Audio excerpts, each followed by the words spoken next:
इसे देखो माँ जी, कैसी लगी ये साड़ी आपको? अरे वाह बहू, ये तो बहुत ही सुंदर साड़ी है, लेकिन काफी महंगी लगती है।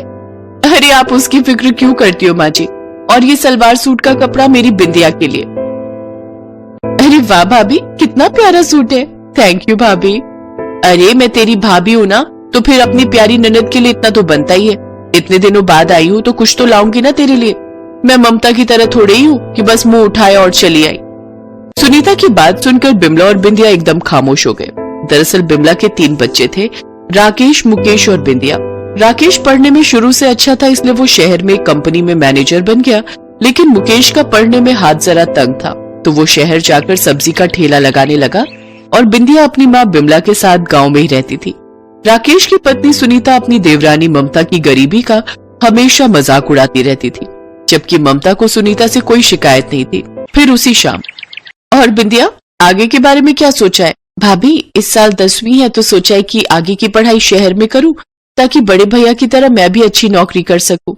बहुत अच्छा सोचा है। मैं तो हमेशा से कहती हूँ कि तू मेरे पास आ जा, मैं तुझे अपने साथ बहुत प्यार से रखूंगी। अरे नहीं नहीं बहू, तुम्हारे पास भी तो कितनी जिम्मेदारियां हैं। बिंदिया की जिम्मेदारी भी ले लोगी तो तुम परेशान हो जाओगी। अरे माँ जी, कैसी बात कर दी आपने। ये मेरी प्यारी ननद है, सिर आंखों पर बिठा कर रखूंगी इसे। सुनीता की ये बात सुनकर बिमला के कलेजे को बहुत ठंडक मिली। दरअसल बिमला अपने पति की तरह ही कैंसर से जूझ रही थी और फिर ठीक 1 महीने बाद ही उसकी मौत हो गई। अब बिंदिया पूरी तरह से अकेली हो गई थी। दाह संस्कार के बाद बात छिड़ी कि अब बिंदिया को कौन रखेगा। तुम मेरे साथ चलो बिंदिया। अच्छा, और वो तुम्हारे पास जाकर क्या करेगी? सब्जी बेचेगी? मेरे पास रहेगी तो मैं इसे पढ़ा लिखा कर काबिल बनाऊंगी, ना कि तुम लोगों की तरह गरीब और गंवार। ममता अपनी जेठानी से भिड़ना नहीं चाहती थी। वो सुनीता के ताने सुनकर चुपचाप वहां से चली गई।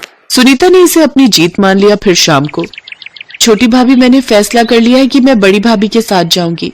इसलिए नहीं कि उनके पास पैसा है और मुझे वहां सारे ऐशो आराम मिलेंगे, बल्कि इसलिए क्योंकि मैं जानती हूँ कि छोटे भैया ज्यादा पैसे नहीं कमा पाते हैं, और अगर मैं आपके पास रहने आ गई तो उससे आप दोनों की परेशानियां बढ़ेंगी, और मैं आप दोनों पर बोझ नहीं बनना चाहती। कैसी बात कर दी तुमने बिंदिया, हमारे लिए तुम हमारी बेटी की तरह हो।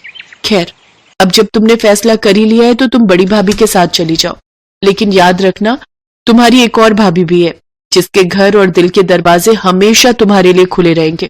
इतना कहकर बिंदिया ममता के गले लग गई। वो दोनों खूब रोए, क्योंकि उन्हें खुद नहीं पता था कि अब वो दोनों कब मिलेंगे, फिर पूरे 10 सालों के बाद। और अब बारी है उस जाबाज पुलिस ऑफिसर की, जिसने अपनी जान पर खेलकर 10 मासूम बच्चियों को हैवानों के चंगुल से बचाया। एसपी बिंदिया शर्मा को खबर मिली कि कुछ लोग मासूम बच्चियों को बेचने के लिए ले जा रहे हैं, और फिर एसपी बिंदिया शर्मा ने उन बदमाशों से लोहा लेकर उन मासूम बच्चियों को बचाया। वो सारी बच्चियां गरीब घरों से थी। एसपी बिंदिया शर्मा को मुख्यमंत्री जी सम्मानित करेंगे, और साथ ही हम चाहेंगे कि एसपी मैडम हमें अपने बारे में कुछ बताएं।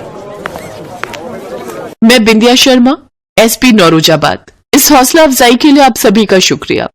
आज मैं अपनी जिंदगी का एक बड़ा राज आपके साथ शेयर करना चाहती हूँ। मैं जानती हूँ कि गरीब की बच्ची को पढ़ाने लिखाने के सपने दिखाकर उसे बेच देना कैसा लगता है। मैं जानती हूँ कि अपनों के धोखा देने का दर्द क्या होता है, क्योंकि ये दर्द मैंने भी सहा है। मैं गांव में मेरी माँ के साथ रहती थी।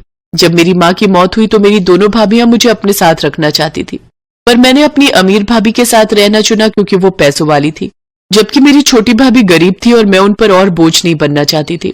मुझे लगा था कि मेरी बड़ी भाभी मुझे पढ़ाएंगी लिखाएंगी, लेकिन वो सब एक ढोंग था।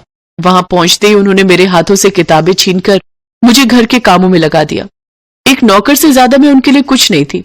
वो भाभी जो मुझसे इतना लाड दिखाती थी, उन्होंने मेरी पढ़ाई छुड़वा दी। और एक दिन जब मैंने उनसे कहा कि मैं अपनी छोटी भाभी के पास जाना चाहती हूँ, तो उन्होंने 50,000 रुपए में मुझे एक आदमी को बेच दिया। ये सब मेरे बड़े भैया को नहीं पता था। भाभी ने भैया को कहा कि मैं अपने छोटे भैया के पास चली गई हूँ हमेशा के लिए, जबकि उन्होंने तो मुझे कहीं और ही भेज दिया था। वो तो मेरी किस्मत अच्छी थी कि मैं उस आदमी के चंगुल से किसी तरह भागने में कामयाब रही और फिर सीधे अपनी छोटी भाभी के पास पहुंची। बस वो आखिरी दिन था जब मैं रोई थी।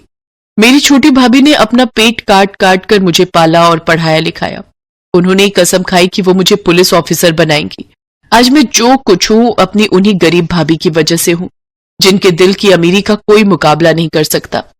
इतना कहकर बिंदिया ने सामने कुर्सी की तरफ इशारा किया और जैसे ही उस कुर्सी से ममता उठकर खड़ी हुई, पूरा हॉल तालियों से गूंज उठा।